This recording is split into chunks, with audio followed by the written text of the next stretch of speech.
I'm Dave Palumbo, founder of Species Nutrition.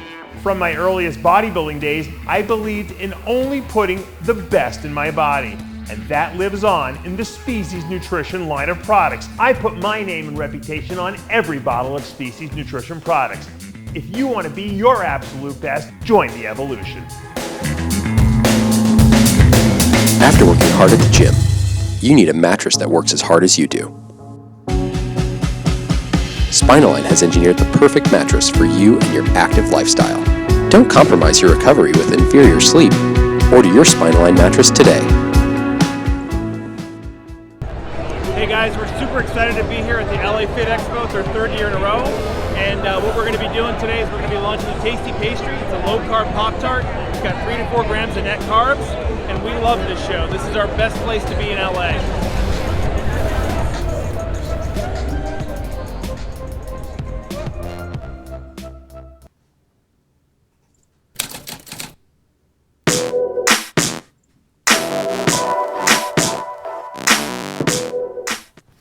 RX Television on RxMuscle.com. This is Ask Dave, better known as hashtag Ask Dave, your 30-minute question and answer show with Dave Palumbo.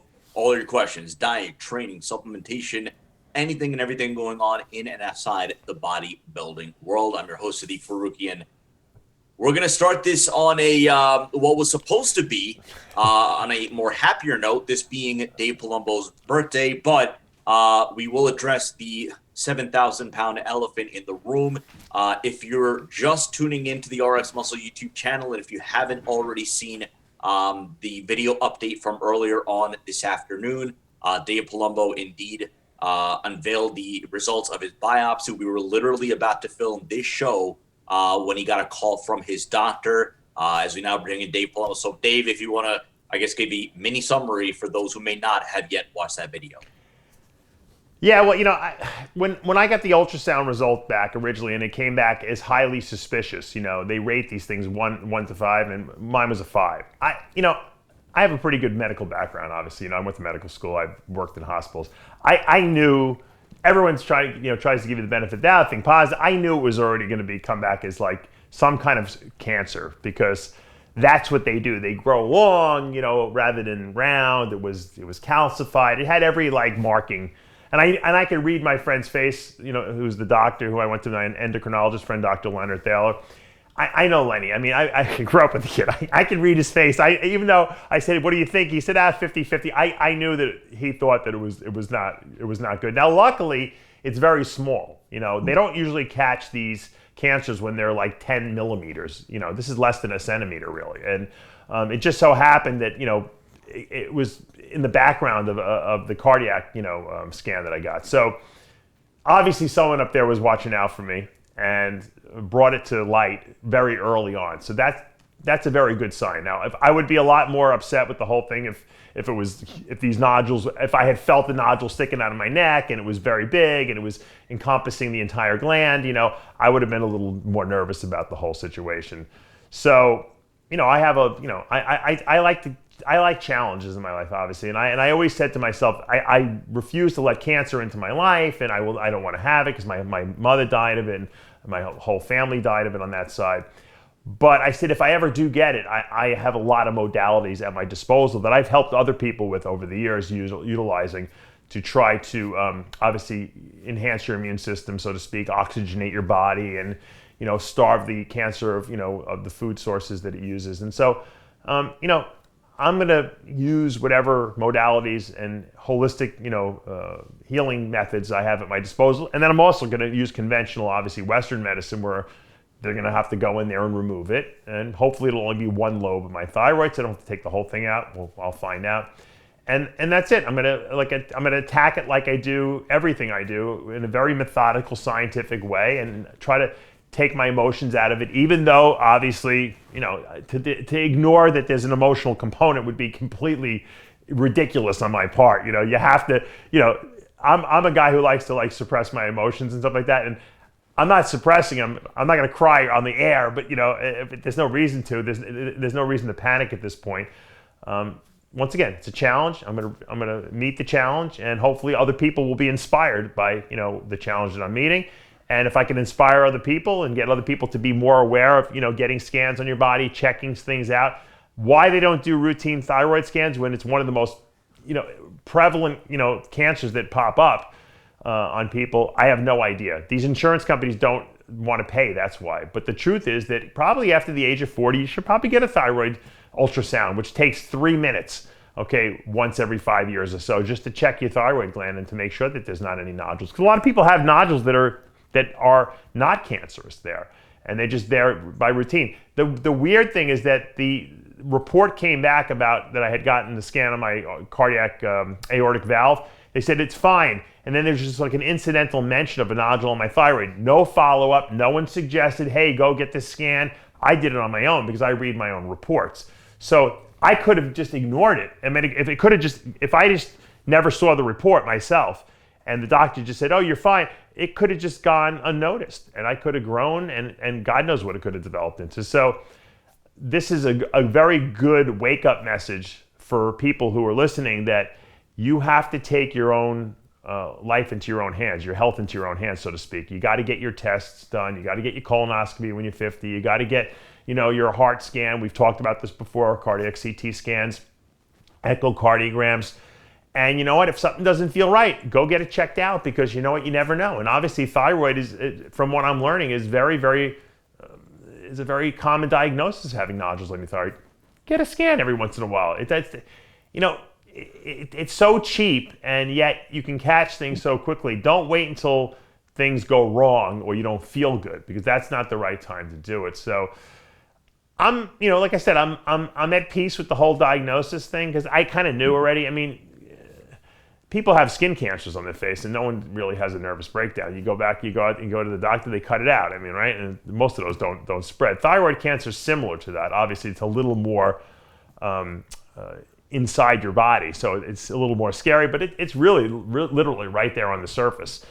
And once again, I've gone to doctors that have done thyroid checks on me, and they're feeling up here in my neck, and your thyroid's actually down here. So people don't know. Don't just assume that the doctor knows what they're talking about, okay, just because he's a doctor. And that's the take-home message here.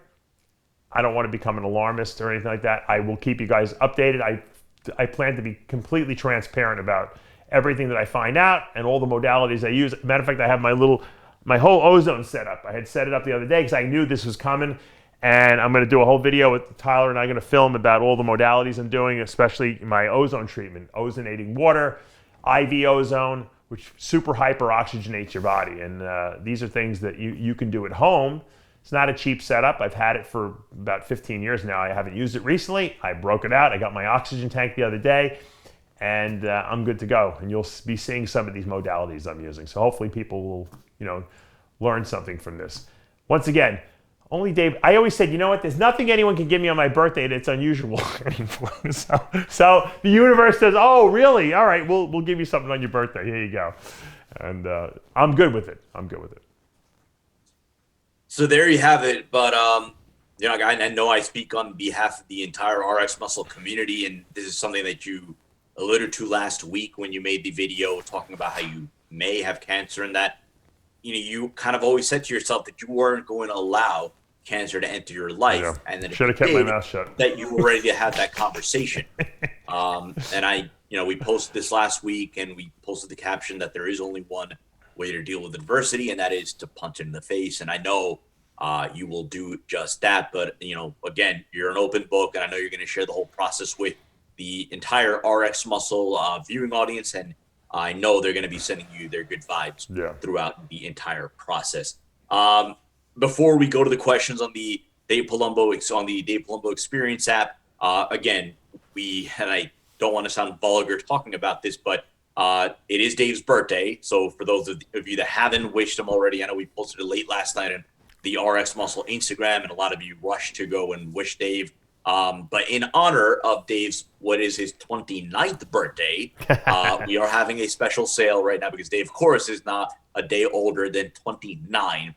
Because of that, so we have right now Somalize Sleep Aid Fat Burner, $29 till Friday night Eastern Standard Time, midnight Eastern Standard Time. And if you spend $60 or more on the website, you get a free t-shirt. So Somalize for $29 You spend $60 or more, you get a free T-shirt. Let's go to the reason I Sid. By the way, the reason I put Somalize up for my birthday is because a lot of people, who are clients of mine, friends of mine, have been getting COVID, and a lot. Like, you think a lot of people, like I have probably 50% of the people that I work with who've called me, emailed me, texted me, and said I have COVID. So one of the things that COVID does is it blocks or inhibits the production of intracellular, that's inside the cells, melatonin production. Now, we all think of melatonin as that hormone that your pineal gland and your brain produces, that induces sleep and everything like that. But melatonin is actually a hormone that's used as a tremendous antioxidant inside your cells. So you have intracellular melatonin production. And COVID, when it gets in your cells, prevents the melatonin from being produced, which is one of the reasons why the virus can replicate unchallenged. So taking a supplemental form of melatonin during this season, so to speak, not only is going to help you sleep better at night, but it's also going to help you deal with COVID if you do get it better. The Somalize product I produced, this is one of my first products I ever produced.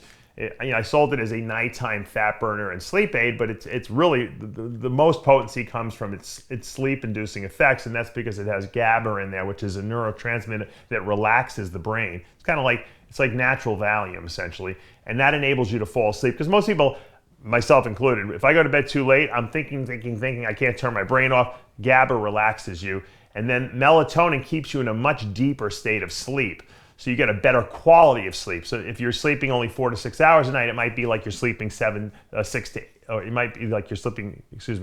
to 10 hours. So you're getting a better quality of sleep with melatonin because you're staying in a deeper, more restful type of sleep. So this is a great product. A lot of people haven't necessarily tried it, so we made it. Since for my 29th birthday, we made it $29.99. No, just kidding. SpeciesNutrition.com.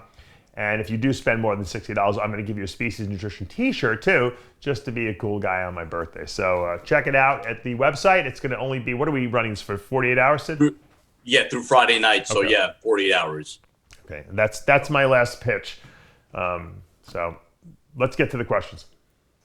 So first question again from the Dave Palumbo Experience. Dave, I've been on cycle for nearly a year. I'm about to come off for 6 weeks. Planning to take the kidney stuff you recommended to your detox program and get blood work done. When should I get the blood work done? Should I do it as soon as I come off or wait a few weeks? Yeah, I always tell people, it takes about 3 weeks for all the drugs to come out of your system. So at the 4-week mark, you should be pretty detoxed by then. So I usually tell people wait at least 4 weeks to get blood work. Some people, what I like to tell them is if you're going to go back on after 6 or 8 weeks off, maybe right before you go back on, get blood work, because that's going to be probably the cleanest your body's going to be, and then you can get a good baseline of what's going on. Detox. It's kind of messed up that we do this, but we don't do blood work while we're on gear. We do it when we're off the gear, and it really is giving us a false sense of what our levels are year round. What it's giving us is, has our body detoxified itself and our organ systems regenerated themselves enough where the values are coming back to normal. So it probably is a good idea to get tested, when you're clean, and then also maybe like one time during the season when you're actually on a cycle to see, are your levels too high, while you're on a cycle? Is your DHT or estrogen too high? Are your kidney function too high? So you want to do it both times, but when you're coming off, give yourself at least 4 weeks off. Second question again from the Dave Palumbo Experience app. Dave, Ramipril or losartan, what's the difference between, and which would you recommend? They both work. Ramipril is an ACE inhibitor, and it blocks that enzyme from creating, angiotensin 1 to angiotensin 2 conversion, and it lowers blood pressure by dilating, the vessels, and it seems to be good for the kidneys because it keeps the kidney tubules open and allows them to filter the blood better. I've been using an ACE inhibitor for 18 years, and I have no side effects from it. At first, the first like couple weeks, I had a little bit of a dry cough, but it went away. And I feel really good. I have good blood pressure control on it. The angiotensin receptor blockers don't inhibit the enzyme. What they do is they actually just block the receptor. So it's kind of like Arimidex versus Nolvadex. The outcome is the same. It's blocking that effect from happening, but it's doing it in a different way. It seems that, at least from the research, that both are very good at lowering blood pressure consistently with the least amount of side effects. It seems like some people prefer one over the other. Maybe their bodies respond differently just because of genetic variation. I would try the ACE inhibitor first because there's the most data regarding those. They've been around the longest. And if you don't like the way you feel on it for some reason, or you have some side effects, then try the angiotensin receptor blocker, losartan. But there are a million different ones. There's telmisartan now. There's, that's the newest one. Once again, it's really entirely up to you. I always say if you have good blood pressure control on whatever the doctor prescribed and you don't have any side effects, stick with it. Let's go to our Instagram questions. Again, if you're not already following us on Instagram, the handle is official_RxMuscle. If you're watching us for the first time on YouTube, hit the subscribe button below, hit the notification bell. If you like what you're watching, hit the like button, comment below. Obviously, that helps us. And as always, we thank you for all of your support. Let's go to Live for Pump. What are your thoughts on drinking egg whites for getting your protein in? I've heard differing opinions. Is digestion more difficult? Theoretically, you should be able to digest it just as easily in raw egg white form as in cooked form. What I always found was when I drank the egg whites, or even whole eggs, I used to drink whole eggs too. Sometimes, not all the time, sometimes it went through me too fast. And I don't know if that's because the digestion of a liquid is easier because it's already liquefied. Whereas when you're chewing food and you're swallowing chunks of food, the stuff has to stay in your stomach and your intestinal tract a little longer because it has to actually break down the food into a liquid first. So sometimes if you're doing too many liquid foods, you can get a little diarrhea from it because it might go through you too fast. You might almost get like a malabsorption going on. But, that's not always the case. So if you're doing 1 meal a day or 2 meals a day, the most that's in a liquidy form, whether it be a shake and or egg whites blended up in a blender that you're drinking down, I think you should be fine. I think when people start getting carried away with doing too many times a day, maybe they'd be doing 3 or 4 meals that are liquefied because they just don't have an appetite. That's when sometimes people notice that they're starting to have the runs or going to the bathroom a little too much. And that, trial and error. Once again, try 1 meal. If you want to try the egg meal in the morning, liquid egg whites, that's fine. But I wouldn't be drinking it 3 or 4 times a day. Then you're going to have a problem. Then what happens is your poop starts looking like toothpaste coming out of your butt, and that's not fun. This is a good question.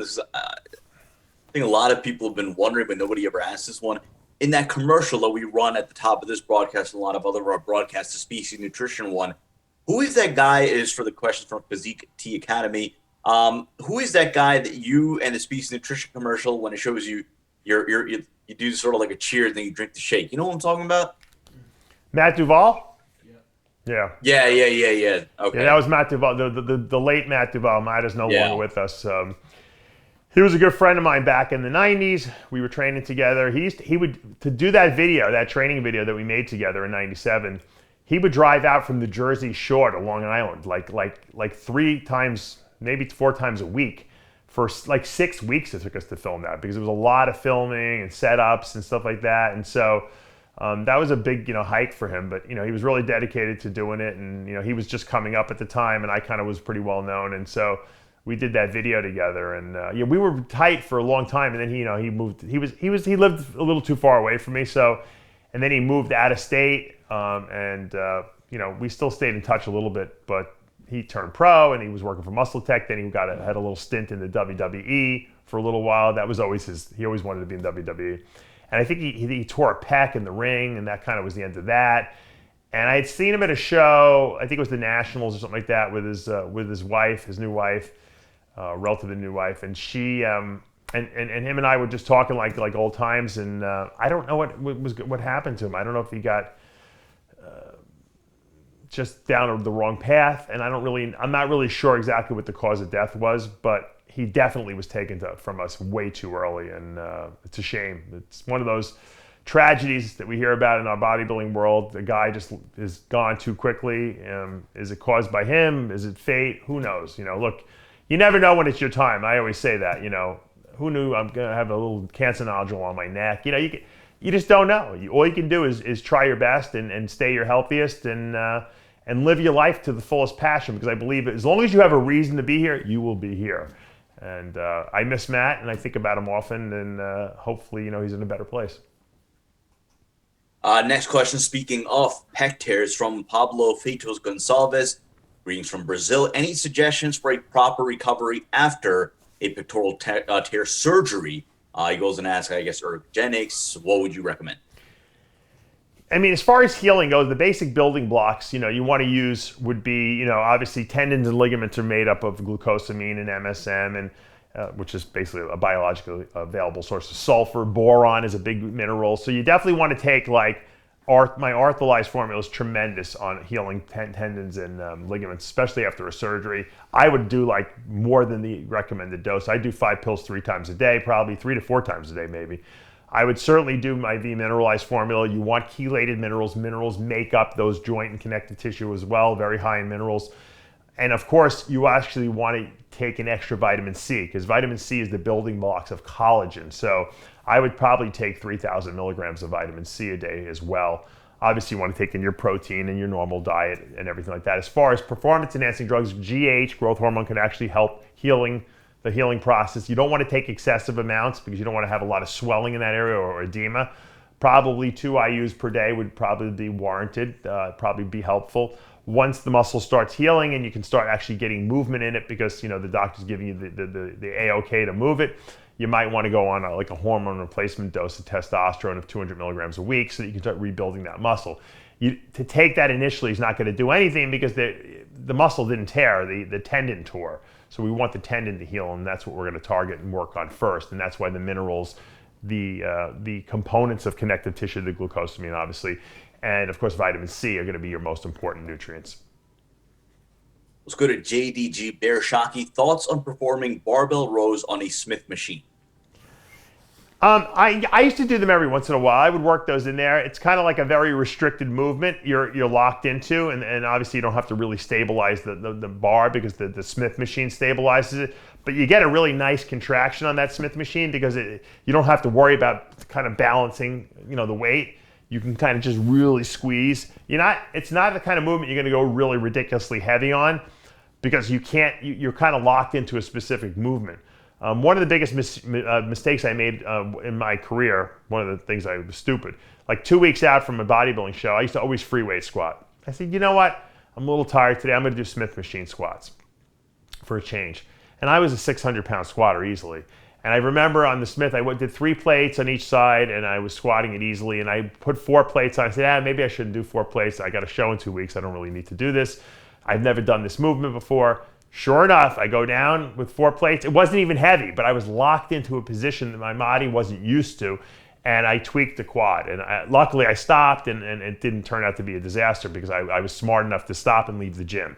Usually the bodybuilding mentality is, let's test it out. Let's do another set to see if I really hurt something, and then you wind up hurting it even more. So, but same thing, if you don't do them on a regular basis, Smith machine barbell rows, and you do it, don't go as heavy as you normally do on barbell rows, because it's a different type of movement. Use the weight a little lighter, use some more squeezing effect. I wouldn't use it as a replacement for barbell rows, but it's something you can absolutely work in every couple workouts.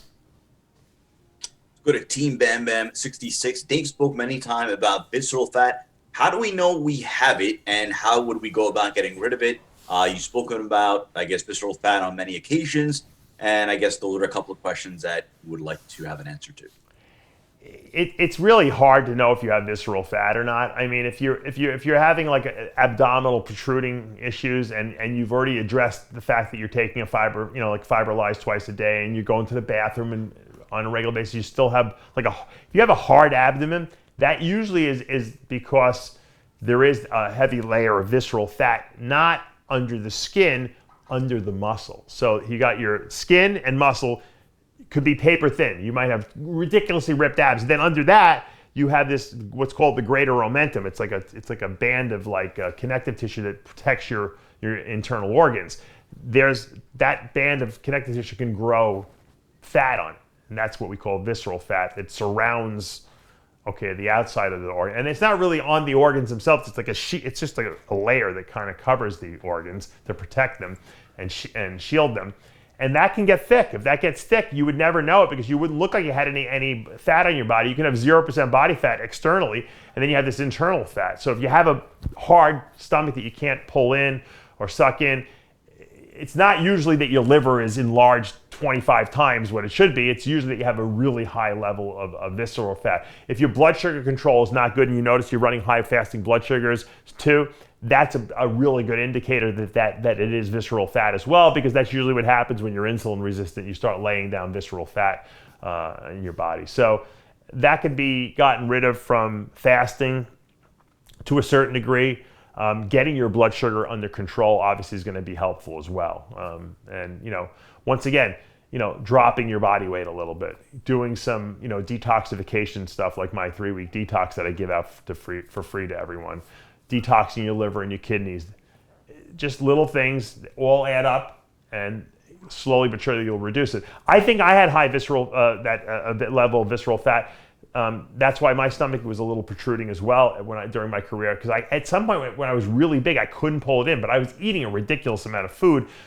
So it makes sense that could have been the problem. As I lost weight and muscle size, and I did my detoxes and fastings and stuff like that, and I got my body weight down, I could pull my stomach in like I did when I was 18. So it absolutely is reversible. You have to just address it.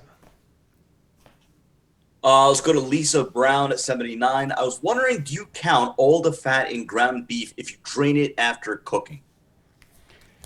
Yeah, that's a good question, because ground beef, you could really get almost all the fat off of it if you cook the thing to death. I know people that would boil it for 2 hours to try to get all the fat off of it.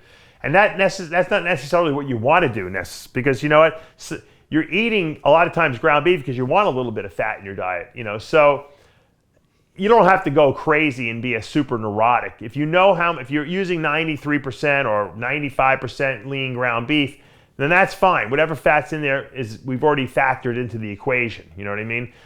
I don't usually count, fat calories or grams from beef, or from my protein sources. I just know, all right, am I eating a fattier source of protein like beef or salmon, or am I eating a leaner source of protein like a chicken breast or a white fish or something like that? And then I say to myself, all right, do I need a lot more fat in my diet, in my meal, because I'm eating a fatty source versus a lean source?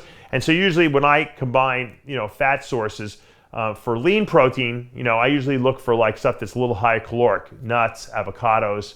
When I'm usually adding my fat sources for a fattier source of fat, like a lean beef or a salmon or swordfish, I'll usually use a tablespoon of macadamia nut oil or something like that. Something that is not super high caloric, because I know there's more calories or more, I guess you could say, macros in the beef. Once again, I wouldn't get too carried away with, all right, how many grams of fat can I get out of it by cooking it to death? I like my meats a little on the rarer side, and as long as there's no pieces of fat hanging off of your steak. In other words, don't cook a steak and you got a piece of gristle there and eat the gristle. Obviously trim your meat so that they're almost as, you can't see anything. Whatever's in the meat itself or in the ground beef, so be it. Some of it's going to cook off, some of it you're going to consume, and that's the way it goes. I always, when I would cook my own burgers and stuff like that, I always patted them dry with paper towels to get whatever kind of oil is just on the surface, but whatever in the meat, it is what it is. Go to Alex Williamson. What veggies are best while on a bulk? Do certain vegetables promote growth better than others? I really didn't worry too much about vegetables when I was eating for size, because they really kind of take up room in your stomach, and you only got so much room to eat a lot of food. I would eat whatever vegetables I like. If I like corn and peas, so I would just eat that because I liked it, and those are kind of starchy vegetables anyway.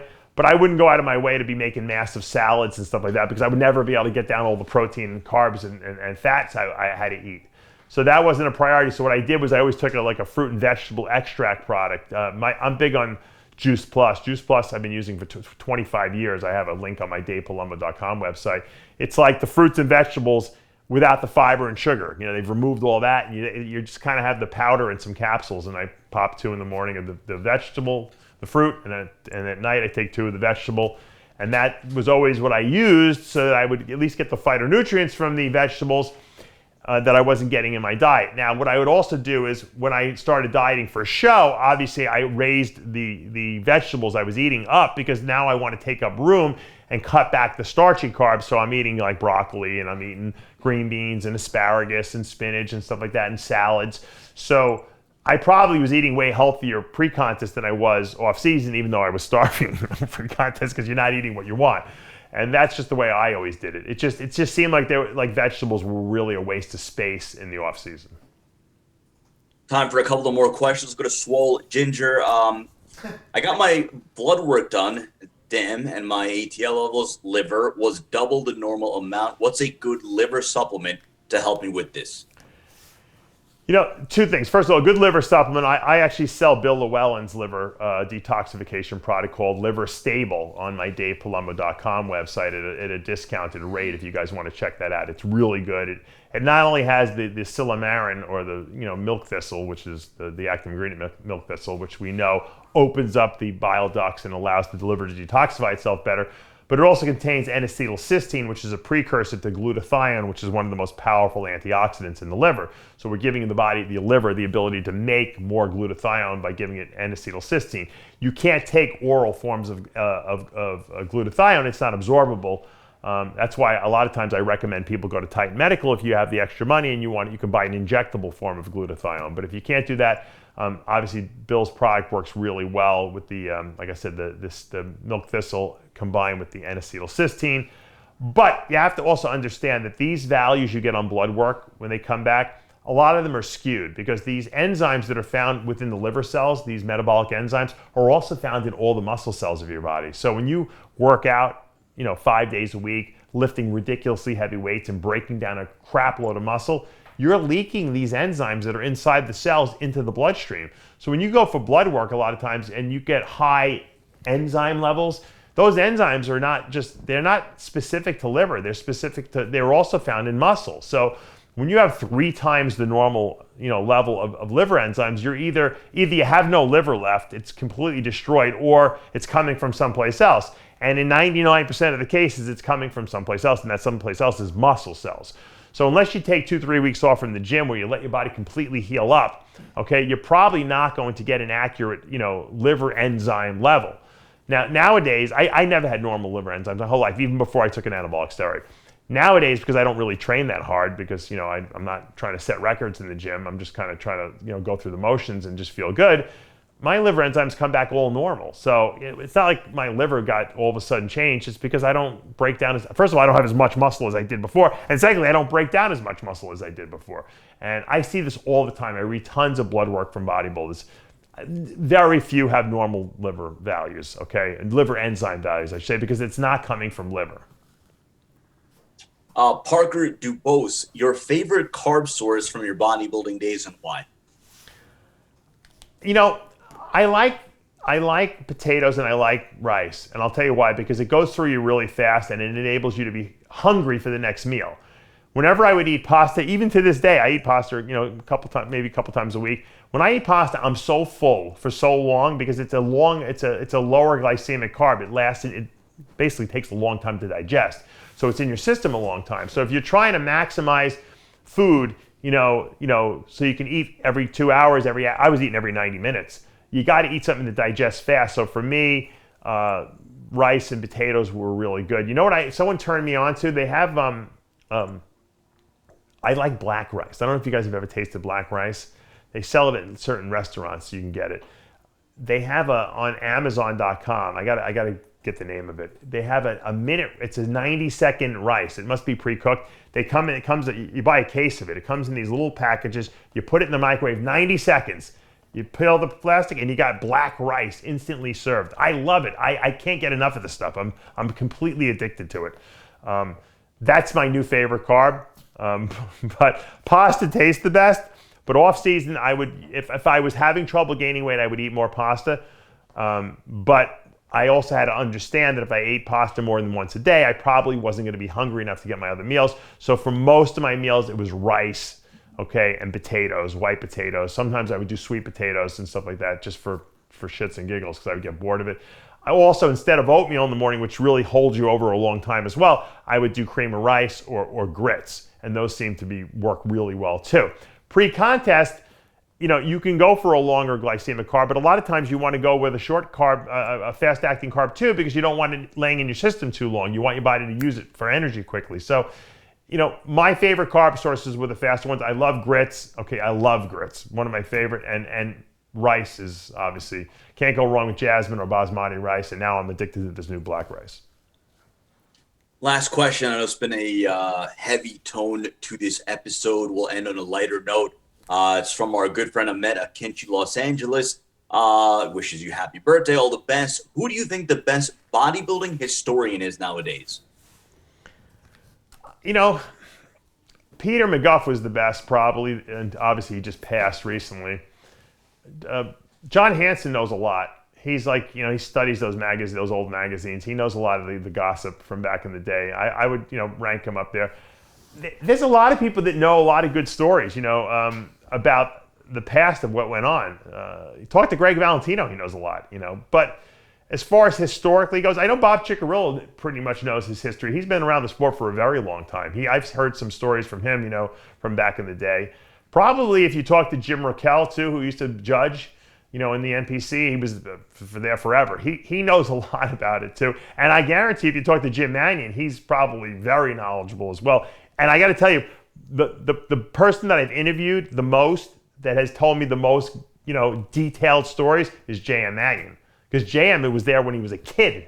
Jim, his father, who ran the NPC, obviously he still runs the NPC, he used to take him to all the shows. J.M. knows more than, he's probably the most knowledgeable person in terms of NPC national shows, Olympias. He was there when Arnold was competing. His dad was bringing him to Arnold used to come guest pose at the Pittsburgh Championships. So J.M. might know the most of anyone, whereas John Hansen knows some of the older stuff, like back in the in the 50s, 60s, 70s. But J.M. was at these shows, so he probably, as far as people who were there and saw it live, I would have to say J.M. As far as the women's sport goes, Steve Wennerstrom is probably the most knowledgeable in the women's side of sport. I've been trying to get him to come on a TV show and do an interview with me. He kind of disappeared, but he was the women's historian for many, many, many years, 25 years or so. No one has more knowledge of the women part of the sport than Steve. That's going to do for this episode of Ask Dave. Again, right now, AskBCNutrition.com, the sale for Dave's 29th birthday. Again, Somalize for $29, and spend $60 or more, you get a free Species Nutrition t-shirt. Dave, you want to close this out? I guess, whenever this kind of news is revealed, there is a message, a lesson for others, especially when it comes to cancer. If you want to give a PSA for those, in terms of getting tested, in terms of the awareness that they should have in terms of better protecting themselves. On my birthday, it makes me glad and elevated and feeling great to be able to report to you that I didn't die. I've reported way too many deaths over the last 2 years for people in our industry. I'm glad I didn't have to report my own death. And hopefully I won't have to report my own death at all, in the coming years. Hopefully that'll be 30 years down the road.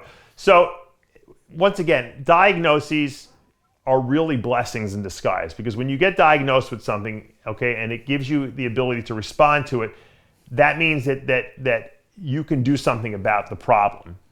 It's when you kind of ignore these things and ignore those little symptoms and those little twinges you have in your body and that sixth sense inside your head that says something ain't right here, that's when you're asking for trouble, okay? So once again, I want you guys to open yourselves up to the realm of possibilities that, hey, it's important that I value my health. I want to be around here, and not only value your physical health, but your mental health as well. And if you need help, go get help. If you need support, you get the support. If you need something doesn't feel right in your body, go get tested. I had a client of mine the other day who was short of breath in the gym. He thought maybe he had COVID. He didn't know, maybe a heart issue. He went and got checked out. He was cleared. Turns out he has asthma. Okay, but he could have found something that could have been wrong with him, and then he could have solved that problem. So don't ignore the symptoms. If something inside you says, you know what, I don't think something's right, that sixth sense could be someone, around you, some kind of, energy realm around you telling you, guys, check this out. It's important. And that's the I guess, the sense that I got that something wasn't right. I went and got it checked out, and luckily, it's something that can be treated. And that's really the take-home message. Don't ignore your health. Don't ignore the warning signs, and I won't have to report your death, or I won't have to report bad news regarding that. And so I always say that in my life there are no mistakes. You just got to find meaning behind everything that's there, and use that meaning and make it stand for something. And hopefully, if I could help another person out there who maybe was thinking, hey, you know what, something doesn't feel right, maybe I have something sticking out of my neck. I had a friend who there was someone in sports, wasn't there, that was doing a broadcast, and they said that some doctor sent in texted him or PM'd them and said, you better get your neck checked out. And it turned out the guy had thyroid cancer. I don't remember who it was. Yes, I forget. I know exactly what you're talking about. Who was it? I don't remember. It was someone. It's eluding me now, but that's weird, right? That a viewer actually diagnosed the person. So who knows? You never know. Life's weird. Things happen the way they do, and it's the meaning that we put behind it that really matters. So thank you guys for all the well wishes, the birthday wishes. All that positive energy really does help me. Yeah, it was a Florida news television reporter. She said that she was literally doing a stand-up broadcast or what have you, and then a viewer contacted her and said that something seemed off about her neck, and it turned out that she had cancer, but it was detected early enough, and now she's in much better health. So on that note, that does it for this episode of Ask Dave. For Dave Palumbo and Tyler Shore, I'm Sadiq Baruki. We'll see you next time.